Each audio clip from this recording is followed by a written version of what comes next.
Hola, muy buen día a todos. Vamos a comenzar con esta presentación con el tema 3.1, que son los conceptos básicos relacionados a la situación alimentaria de la unidad 3 de Economía Alimentaria, como parte del primer tema del segundo parcial. El primer tema relacionado con estos conceptos básicos es el poder adquisitivo.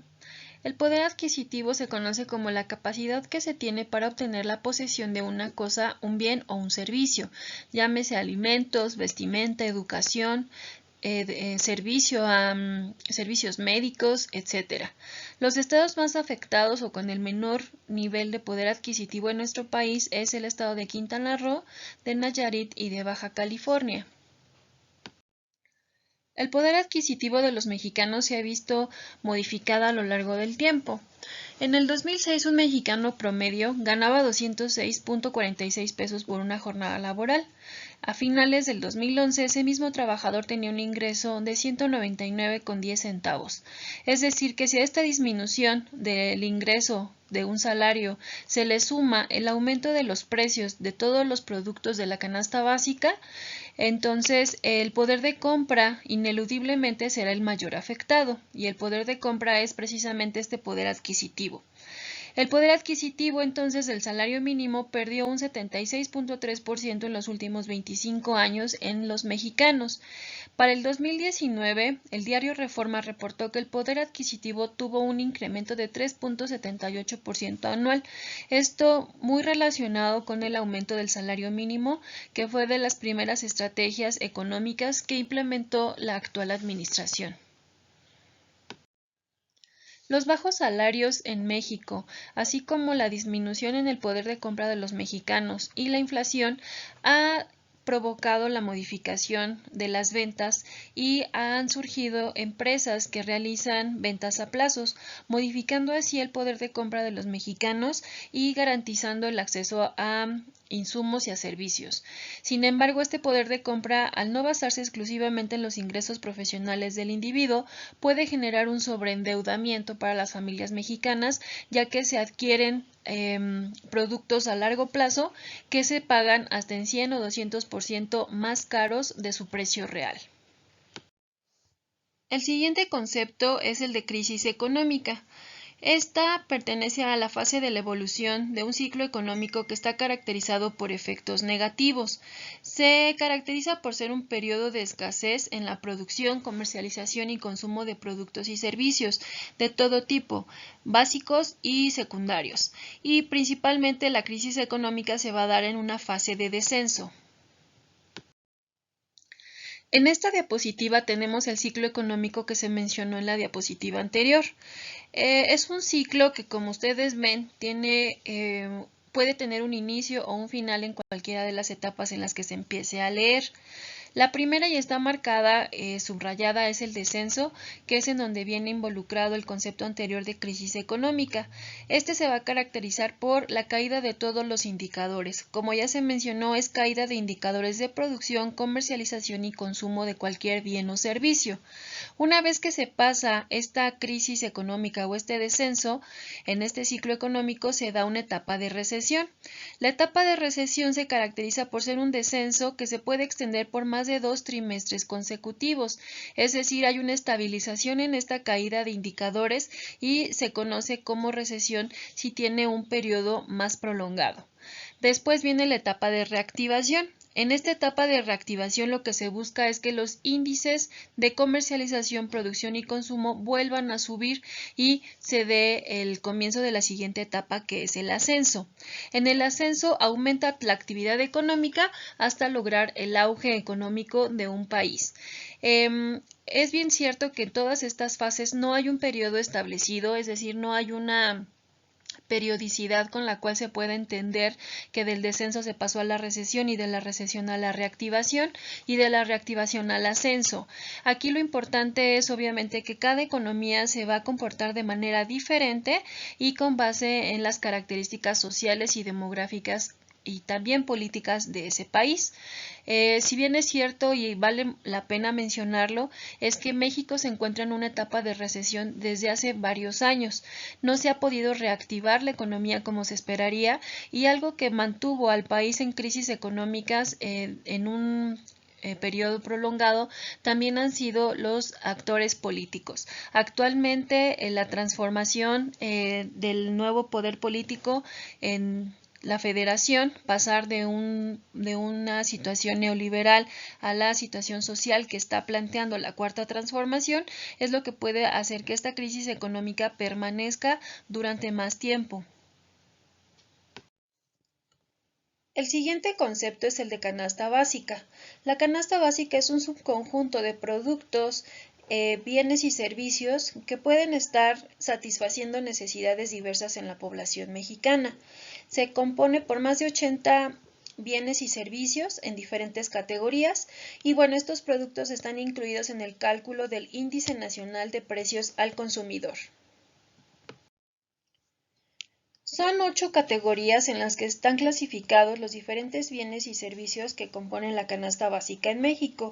La principal y la que ocupa el 44% de esta canasta básica es el sector de alimentos, después está bebidas y tabaco, ropa, calzado y accesorios, vivienda, muebles, aparatos y accesorios domésticos, el tema de salud y cuidado personal, el transporte y la educación y esparcimiento. Dentro de los porcentajes de mayor asignación para la canasta básica está el de alimentos, como ya se mencionó, en un 44%, vestuario y calzado en un 28% y lo relacionado con los bienes y el uso del hogar, otro 28%. Existe una clasificación de la canasta básica como real y recomendable. La canasta básica real es aquella que está elaborada a partir de las encuestas sobre lo que la gente está consumiendo de manera cotidiana. Estas encuestas están realizadas por el INEGI y es una encuesta que se conoce como la encuesta de ingreso y gasto de los hogares. Esta sirve para conocer cuáles son los cambios en el comportamiento de consumo de la población, así como los cambios en el poder adquisitivo y de los salarios. Y la canasta básica recomendable está elaborada a partir de lo que se debe de consumir para alcanzar un determinado bienestar social en la población mexicana. La canasta alimentaria es aquella que se conoce como un conjunto de alimentos expresados en cantidades suficientes para satisfacer las necesidades de calorías de un hogar promedio. Esta canasta alimentaria va a representar un mínimo alimentario a partir de un patrón de consumo que se conoce a través de las encuestas que ya se mencionaron para saber que se tiene una dieta suficiente y con todos los nutrimentos para lograr un bienestar. La canasta alimentaria, a diferencia de la canasta básica, solo incluye productos alimenticios. La canasta básica, si recordamos en el concepto previo de las 2 diapositivas anteriores, incluye otros bienes y servicios como educación, vivienda, transporte, etc. Hubo una modificación a esta canasta básica de alimentos a partir de la actual administración. En el sexenio anterior se tenían solo 23 productos alimentarios y con la nueva administración de la cuarta transformación del actual presidente subió de 23 a 40 productos. Sin embargo, esta inclusión de productos adicionales no garantiza que las personas tengan acceso y disponibilidad de los mismos. La inclusión de los productos en la canasta básica lo que genera es que son productos de mayor vigilancia para las instancias federales para la supervisión de los costos y precios que se ofrecen al consumidor, es decir, están sujetos a un mayor grado de revisión de estos precios para evitar inflación en los precios de los productos de la canasta básica. La canasta básica alimentaria también servirá para reflejar las condiciones alimentarias y nutricionales de un país. Otras utilidades que se le puede dar a esta canasta básica alimentaria es que se puede utilizar como un instrumento pronóstico y también poder conocer qué porcentaje de la población tiene un acceso real a estos productos. Y, sin embargo, en contraparte, hace más evidente que hay un sector de la población vulnerable que no tiene acceso ni siquiera a lo mínimo básico implementado por un país. También sirve para orientar la planeación alimentaria de un país en materia de importaciones, exportaciones, en producción de alimentos, entre otros usos, y permitir establecer cuáles son las metas y políticas, a mediano y largo plazo en materia de políticas alimentarias. La formulación de la canasta básica alimentaria está hecha considerando el bienestar mínimo de las poblaciones vulnerables. Este bienestar mínimo hará que se limiten las alteraciones nutricionales por falta de acceso a los alimentos y también están fundamentadas en garantizar la seguridad alimentaria de toda la población, haciendo énfasis en este sector vulnerable como los menores de 5 años, mujeres embarazadas o adultos mayores. Hablando un poco sobre los componentes nutricionales de la canasta básica alimentaria, se tienen dos grandes componentes. Uno es el de la cobertura calórica para satisfacer tanto de proteínas como de hidratos de carbono para garantizar el crecimiento y la satisfacción de necesidades básicas de la población. Asimismo, se incluyen alimentos que contengan alto porcentaje de vitaminas para satisfacer necesidades primordiales en cuanto a limitar las deficiencias por micronutrientes. La determinación de los componentes o de los alimentos que forman parte de esta canasta básica alimentaria se hace a través de la encuesta de ingreso y gasto de los hogares que realiza el INEGI, que permite conocer cuáles son los ingresos promedio y en qué se está gastando el dinero las familias mexicanas. A su vez, el Banco de México selecciona y pondera los productos de mayor consumo en nuestro país para conformar finalmente un listado de los componentes básicos de esta canasta, cumpliendo con los estándares nutricionales que se mencionaron anteriormente, que cubran calóricamente las necesidades tanto en proteínas, lípidos e hidratos de carbono de la población mexicana, así como de micronutrientes, específicamente las vitaminas. El siguiente concepto es el del salario mínimo. Por salario mínimo se entiende a aquella remuneración mínima o bien cantidad mínima de dinero que se le debe de pagar a un trabajador en un determinado país y que ha sido establecido de manera oficial a través de una ley para un determinado periodo de tiempo, ya sea hora, día o mes, que los empleadores deben de pagar a sus trabajadores por las labores ejercidas en favor del empleador. Como se mencionó en la diapositiva anterior, el concepto de salario mínimo debe estar regulado y normado por leyes vigentes en los diferentes países.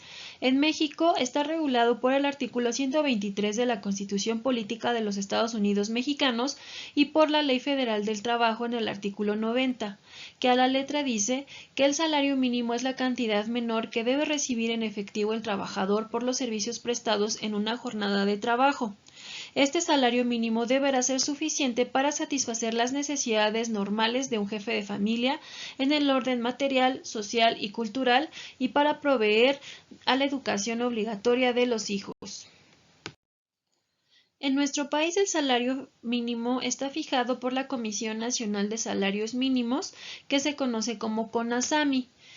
En el 2020 se acordó que este salario mínimo que los trabajadores de México deben recibir a partir del 1 de enero va a aumentar en un 20% y subirá de 102.68 pesos diarios a 123.22 pesos diarios. Aquí habrá que considerar este aumento en función del concepto que la misma Ley Federal del Trabajo nos dice que deberá cubrir todas las necesidades de una familia. Entonces la pregunta es si realmente este aumento cubrirá las necesidades de una familia promedio en México.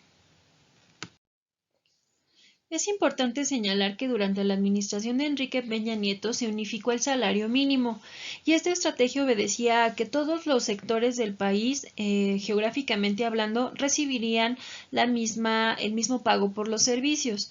A partir de la administración actual, encabezada por Andrés Manuel López Obrador, se hace una diferenciación en el pago del salario mínimo, destacando que existen dos zonas dentro de nuestro país. La zona llamada zona libre, que comprende la frontera norte de nuestro país y el resto del país. Para el resto del país el salario mínimo es el que ya se mencionó de 123 pesos con 22 centavos y para la zona frontera norte el salario mínimo pasó de 176.22 pesos a 185.56 pesos diarios.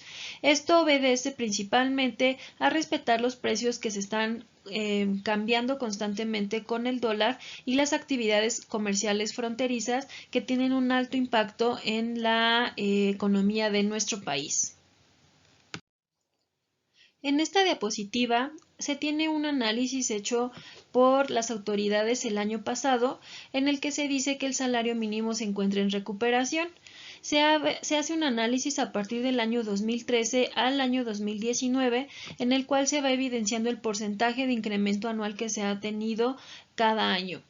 Si bien es cierto que del 2013 al 2017 o 2018, que fue el último año de la administración de Enrique Peña Nieto, se tuvieron incrementos mínimos que comprendían de 64 pesos a 67, 70 pesos, 73 pesos, cerrando su administración con 88 pesos diarios como parte del salario mínimo.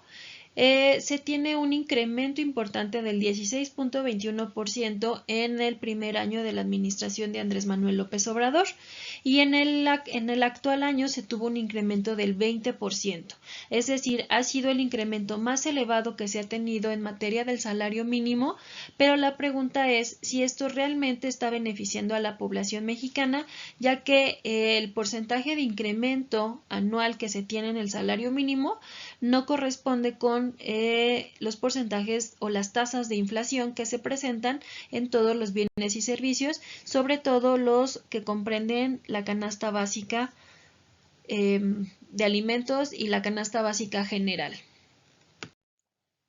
En esta diapositiva se muestra un análisis hecho por el Universal el año pasado en el que muestra la comparativa del salario mínimo en los diferentes países de Latinoamérica y donde queda claro que México al ocupar el segundo lugar en el pago del salario mínimo está representando a los últimos lugares en el pago por los servicios que ofrecen sus trabajadores. Entonces se dice que México es de los países con los salarios mínimos más bajos de Latinoamérica y solo estamos detrás de Nicaragua, a comparación de otros países como Ecuador, Guatemala, Chile, Uruguay o la misma Panamá, que se encuentra en el ranking número 1 de salarios mínimos en Latinoamérica.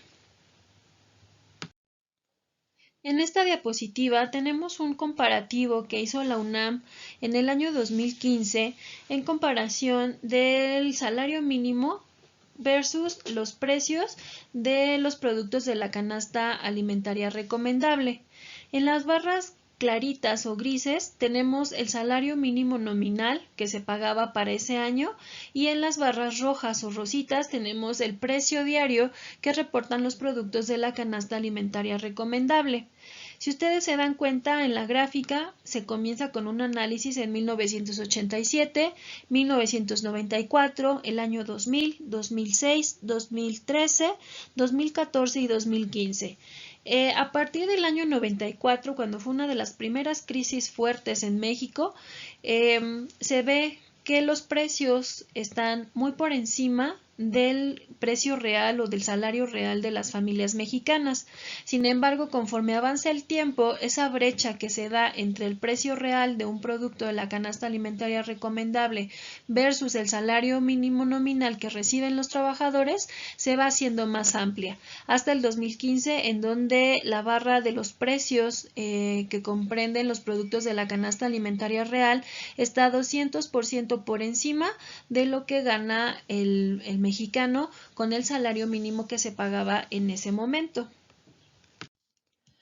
En esta diapositiva se tiene el comparativo del precio que se paga por productos de la canasta alimentaria recomendable en tres diferentes centros de distribución. La primera barra en gris medio es el precio que se paga en un mercado. En la segunda barra en gris claro es lo que se paga en los tianguis y en gris oscuro lo que se paga en un supermercado. Entonces, el precio promedio por día de la canasta alimentaria recomendable es de 201 pesos. En el mercado es 2 pesos más caro. En el tianguis es 15 15 pesos más barato y en el supermercado es 14.68 pesos más caro. ¿Esto por qué se hace? Bueno, pues porque también con la evidente evolución de los estilos de vida de las familias mexicanas han entrado en desaparición el uso de mercados y de tianguis y se opta más por consumir en los supermercados. Entonces, esto hace que también se limite el poder adquisitivo de las familias para poder satisfacer las necesidades nutricionales de todos los integrantes de la familia, considerando los productos de la canasta alimentaria recomendable. Y bueno, es algo que ustedes vieron, ¿no? Al momento de realizar las diferentes visitas y las diferentes entrevistas a estos tres tipos de centros de distribución de alimentos, como los precios son muy variables entre uno y otro. Dentro del análisis que muestra la UNAM, hace una comparativa del poder adquisitivo con el salario mínimo que se tenía en 1982 comparado con el 2015, con productos de la canasta alimentaria recomendable, como cuáles leche, tortilla, aceite, pan, huevo y frijol, que son parte de la dieta tradicional de una familia mexicana.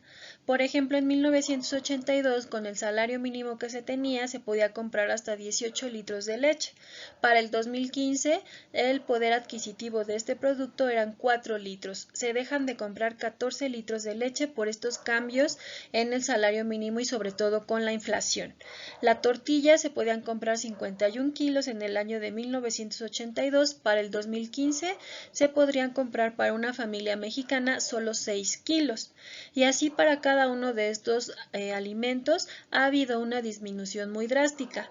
Y por eso concluyen que en 33 años se han acumulado una pérdida del poder adquisitivo del salario cerca del 78.7%, lo cual está representado por la inflación y la crisis económica que se ha venido arrastrando desde 1994 aproximadamente, que fue la primer gran crisis de la era moderna de nuestro país. Para finalizar el análisis de la UNAM que presentó en el 2015 a través del Centro de Análisis Multidisciplinario, se tiene esta diapositiva en la que nos dice cuál es el tiempo de trabajo que se necesitaba en el 2015 y desde 1987 para poder adquirir los productos de la canasta alimentaria recomendable en México. Y si ustedes se dan cuenta, bueno, en 1987 con un trabajo de 4 horas y 3 minutos era suficiente. En 1994 incrementa a 12 horas. Y a partir de ahora es superior el tiempo que se tiene que trabajar para satisfacer estas necesidades comparado con lo establecido en la Ley Federal del Trabajo, que indica jornadas laborales de 8 horas. En el año 2000 son 13 horas con 38 minutos y si ustedes se van hasta el año 2015, que fue el último año que se reporta en este análisis, era de 22 horas y 53 minutos el tiempo laboral por día para poder adquirir los productos de esta canasta alimentaria recomendable. Entonces, de 2015 a la fecha, ¿cuánto tiempo podrá haber aumentado este tiempo de trabajo necesario para que un mexicano y una familia mexicana tenga acceso a estos productos de la canasta alimentaria? La realidad es que seguramente es superior a lo que marca un día de 24 horas y esto significaría que tendríamos que estar trabajando todo el tiempo en nuestras diferentes labores para poder satisfacer nuestras necesidades con el salario mínimo que se paga en México. En esta diapositiva se hace la representación que la OCDE o la Organización para la Cooperación y el Desarrollo Económico realiza en función de las horas trabajadas por año en cada país. Si ustedes se dan cuenta, este es un análisis global o mundial, a diferencia de la diapositiva en donde se presentaban el ranking del salario mínimo en Latinoamérica. A nivel global, México es de los países que más trabajan por año. Es decir, nuestras jornadas laborales son muy grandes, son superiores a las 8 horas que establece la Ley Federal del Trabajo y aún así no tenemos un salario digno y un salario que alcance para cubrir las necesidades que se están planeando a través de las canastas básicas, tanto alimentaria como la de productos y bienes o servicios. Entonces, esto no es para que se depriman ni es para que se pongan tristes, en el sentido de que estamos en un país en donde se trabaja mucho tiempo. Aquí el análisis que también llega la organización es que se invierte mucho tiempo trabajando en nuestro país, pero porque no somos eficientes ni somos eficaces.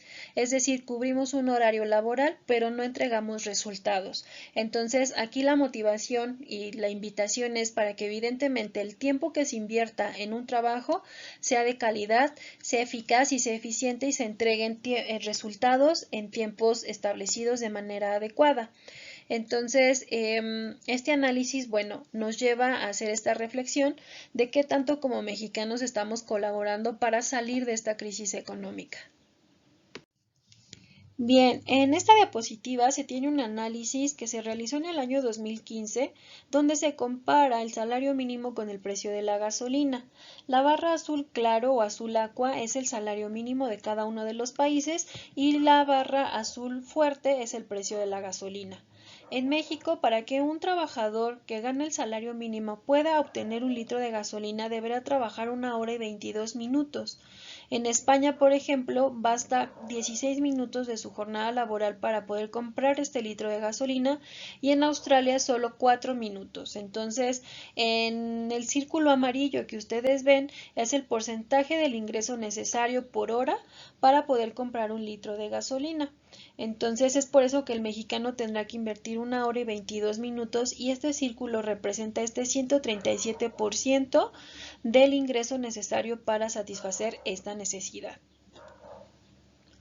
Y si ustedes se dan cuenta, el precio de la gasolina era superior al salario mínimo, como se marca en el extremo derecho de la gráfica. Los indicadores macroeconómicos definitivamente nos dicen cómo está nuestro país a nivel global comparado con otros países. ¿Cuáles son los conceptos que nos ayudan a identificar en qué posición o qué parte del ranking se encuentra nuestro país? Pues es el Producto Interno Bruto, la inflación, el desempleo, la inversión extranjera y la balanza de pagos, conceptos que atenderemos en las siguientes diapositivas. El Producto Interno Bruto es una medida macroeconómica que expresa el valor monetario de la producción de bienes y servicios de demanda final de un país o de una región durante un periodo de tiempo determinado. Habitualmente se hace durante un año. El Producto Interno Bruto per cápita se considera como un indicador del nivel de vida de una sociedad o de un país y es a través del cual se hacen estas comparaciones entre los diferentes países del mundo. Sin embargo, hay países con un alto PIB per cápita donde es evidente que la población no tiene un mayor nivel de vida que otros países con un Producto Interno Bruto per cápita menor, como el caso de China. Y lo mismo aplicaría para México. En México, a finales del sexenio de Enrique Peña Nieto, se tenía un crecimiento en el Producto Interno Bruto per cápita. Sin embargo, eso no se reflejaba en la realidad de las familias mexicanas. Actualmente, este Producto Interno Bruto ha sufrido cambios y variaciones por la falta del crecimiento económico de nuestro país, ya que este indicador del PIB es un indicador de crecimiento y de producción de un gobierno. El Producto Interno Bruto tiene diferentes características o formas de medirlo y que componen este dato final macroeconómico. Tenemos 5, aquí se presentan las primeras 3. La primera es la magnitud de flujo que va a contabilizar solamente los bienes y servicios que se produjeron durante la etapa de estudio. Esta es una medición temporal e incluye todas las etapas de la producción de bienes y servicios.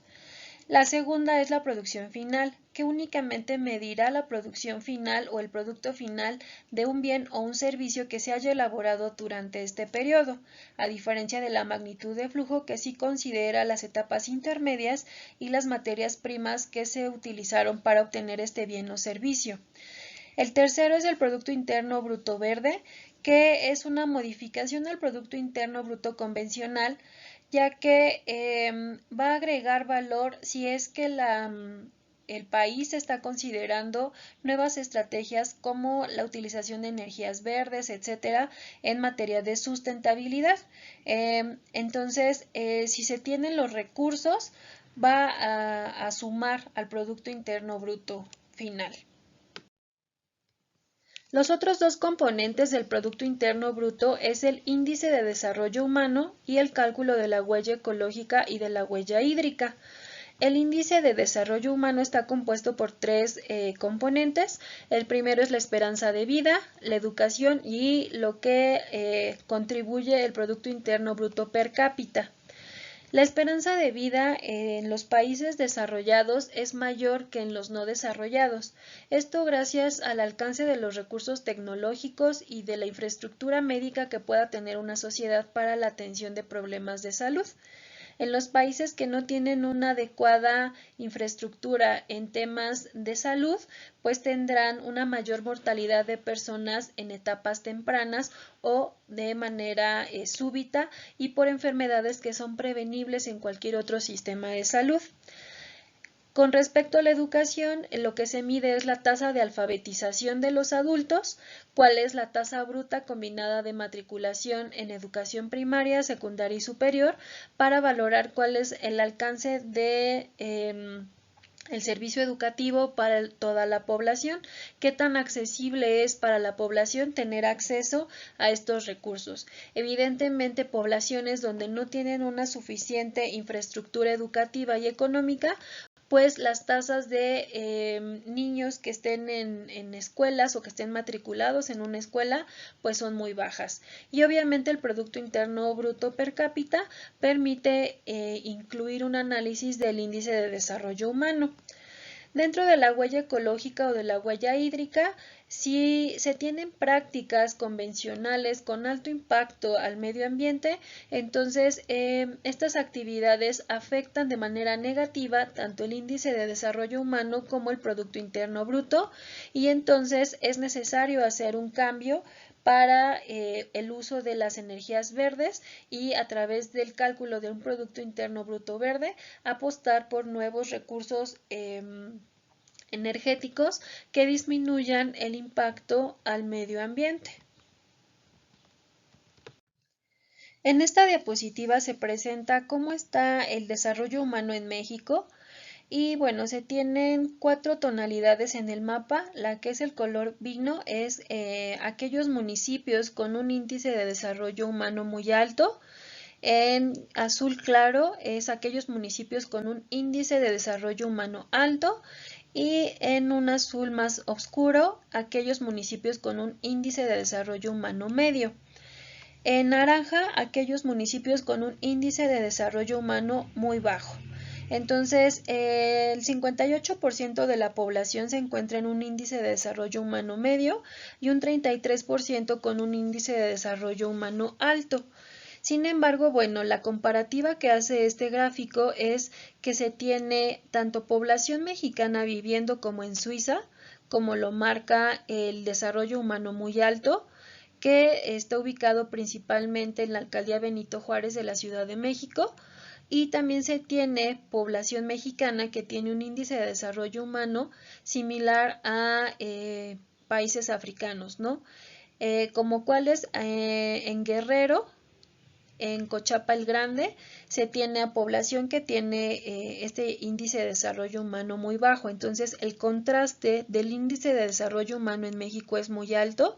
Tenemos los extremos y aquí la importancia de poder unificar los criterios económicos para que se unifiquen también la situación de vida y las condiciones igualitarias en la sociedad. En esta diapositiva se ve un análisis que hace el Banco de México en relación al Producto Interno Bruto desde diciembre del 2017 a enero de este año. En diciembre de 2017 se tiene un valor de Producto Interno Bruto de 2.62 puntos porcentuales y para enero del 2020 se tiene 1.0%. Si se dan cuenta, a lo largo de todo este periodo que se reporta ha ido en disminución este Producto Interno Bruto, lo que refleja como indicador macroeconómico es que no se ha tenido un crecimiento económico deseado para poder garantizar una estabilidad económica en el país. Mucho le atribuyen a que en ese primer año del cambio de gobierno o de esta transición de gobierno federal que obedece a diciembre de 2018 a la fecha, ha sido precisamente por el cambio de políticas y la inestabilidad política que se tiene en relación a las nuevas estrategias económicas que pueda generar la actual administración. Otro concepto es el Producto Nacional Bruto, y este Producto Nacional Bruto comprende la suma de todos los bienes y servicios finales que han sido producidos por los nacionales en un año, a diferencia del Producto Interno Bruto que incluye todo lo producido en un país, ya sea con inversión extranjera o nacional. Entonces, el Producto Nacional Bruto es lo hecho en México e incluye productos tangibles, industriales, servicios, etc. Es un valor sumado de solo lo producido por los mexicanos. En este mapa se tienen representadas las empresas 100% mexicanas que contribuyen a la generación de este Producto Nacional Bruto, muchas de ellas del ramo alimenticio y otras de servicios. En el Estado de México, la principal empresa productora de alimentos que destaca por su gran grado de penetración a nivel nacional y a nivel internacional son los productos alimenticios La Moderna. Otro concepto de indicadores macroeconómicos es la inflación. Por inflación se entiende como aquel aumento generalizado y sostenido de los precios de bienes y servicios de un país que es medido en un rango de tiempo determinado. En la gráfica de su diapositiva ustedes tienen una comparativa entre los precios que se analizaron, es decir, la inflación entre el año 2018 y 2019, viéndose una mayor inflación en el año 2018 comparado contra el 2019 que tiene solo 3.9% de inflación. La inflación en México ha tenido un repunte en los últimos 7 meses y según el INEGI, el índice nacional de precios al consumidor se ubicó en un 3.7% y se trata de el registro más grande desde el que se obtuvo en julio del 2019. Esto se le atribuye a la aceleración sostenida y asociada al incremento de los precios, sobre todo de alimentos de la canasta básica como lo fue el jitomate, el tomate verde y el huevo. Este análisis se hizo hasta enero del 2020 y bueno, habrá que esperar cómo se comportan los análisis derivados de la situación de contingencia actual, ya que derivado de el corte de suministros y de actividades que se tienen de manera cotidiana, el precio de algunos productos se vio incrementado. El desempleo también es una de las medidas macroeconómicas importantes para un país y bueno, en México la tasa de desempleo se situó en un 3.8% de la población económicamente activa para enero del 2020. Esta cifra fue superior a la que se reportó en ese mismo mes del año 2019, de acuerdo con lo reportado por el INEGI. Según datos de la Organización Internacional del Trabajo, se estima que en México la tasa de desocupación o desempleo estará de 3.4% reportado en el 2019 a un 3.3% en el 2020 y a un 4.1% en el 2021. Evidentemente, esta es una proyección, sin embargo, habrá que esperar a ver el comportamiento de la tasa de desempleo en México. Si fuera esta cifra un dato real, entonces el desempleo afectaría a cerca de 2.3 millones de personas, siendo así el rubro más impactado por el desempleo el área del campo. y obviamente esto generaría una inestabilidad en la producción de alimentos, afectando de manera directa la seguridad alimentaria de los mexicanos. Evidentemente, la situación sanitaria que se vive por COVID-19 generará un cambio en esta cantidad de empleos y la tasa de desempleo que se reporta para nuestro país. Y bueno, evidencia de eso fue la noticia que dio a conocer la secretaria del Trabajo, Luisa María Alcalde, que dice que entre el 13 de marzo y el 6 de abril se perdieron cerca de 346.878 puestos de empleo formal, que son casi el equivalente a lo que se generó en el 2019. Entonces, en tan solo un mes se perdieron la misma cantidad de empleos que se generaron para el año 2019. Habrá que esperar el término de esta emergencia sanitaria para ver cuál es la situación actual de desempleo en México y evidentemente cuáles serán las medidas de rescate que el gobierno tendrá que implementar, para volver a colocar a este sector de la población económicamente activa dentro de los empleos formales. Es importante hacer notar que esas cifras de desempleo de la población económicamente activa están basadas en los empleos formales, en los cuales se hace un registro a través del Instituto Mexicano del Seguro Social, ya que es la instancia de seguridad social que tienen que asistir o que acudir los empleadores para garantizar el acceso a servicios médicos a sus empleados. Entonces, el otro lado de la moneda es la tasa de informalidad laboral, ya que ésta se incrementó hasta un 56.2%. Y esta tasa de informalidad laboral va a aumentar porque la tasa de desempleo aumenta. Entonces, las personas buscan otra actividad económica para sostener a sus familias y evidentemente la informalidad es uno de los primeros pasos que toma la población y las familias mexicanas.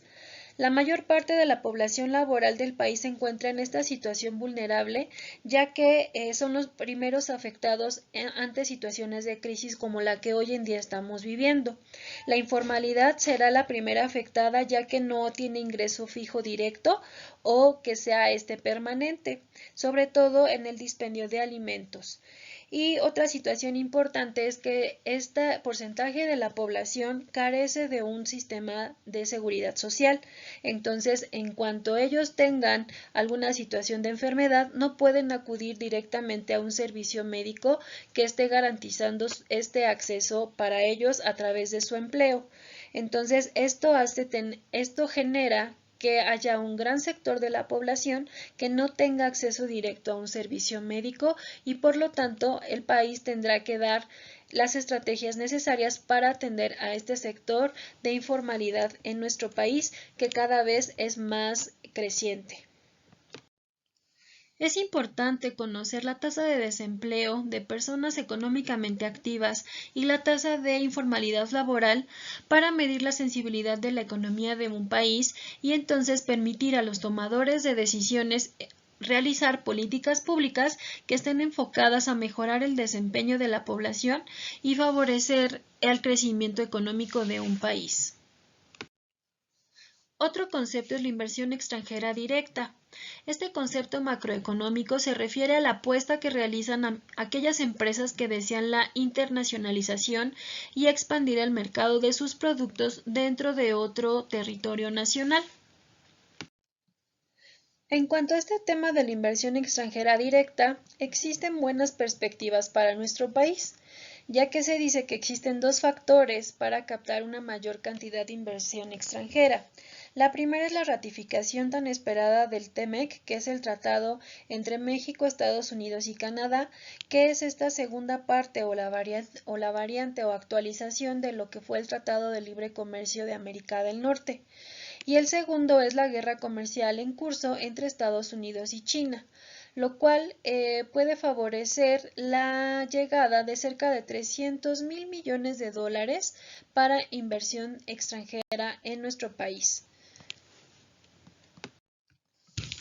El último indicador macroeconómico se le conoce como balanza de pagos y es un registro de las transacciones económicas que se efectuaron entre los residentes de un país y el resto del mundo. Se hace una diferencia entre las exportaciones y las importaciones de bienes y servicios para saber si se tiene un saldo a favor o un saldo negativo. Cuando se tiene un saldo a favor se puede considerar una etapa de crecimiento y si se tiene un saldo negativo es que hubo una crisis económica o bien se está entrando en una etapa de recesión. En esta última diapositiva están las referencias bibliográficas sobre las fuentes consultadas para la integración de esta presentación.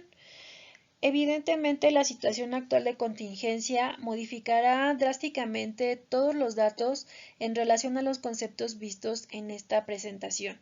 Esperemos que el impacto económico no sea tan severo para nuestro país y para el mundo, porque evidentemente si hay impactos negativos a nivel mundial, México estará incluido en ese gran impacto y si ya se estaba en un estado de crisis, pues se puede seguir perpetuando esta crisis económica y seguir en un estado de recesión económica.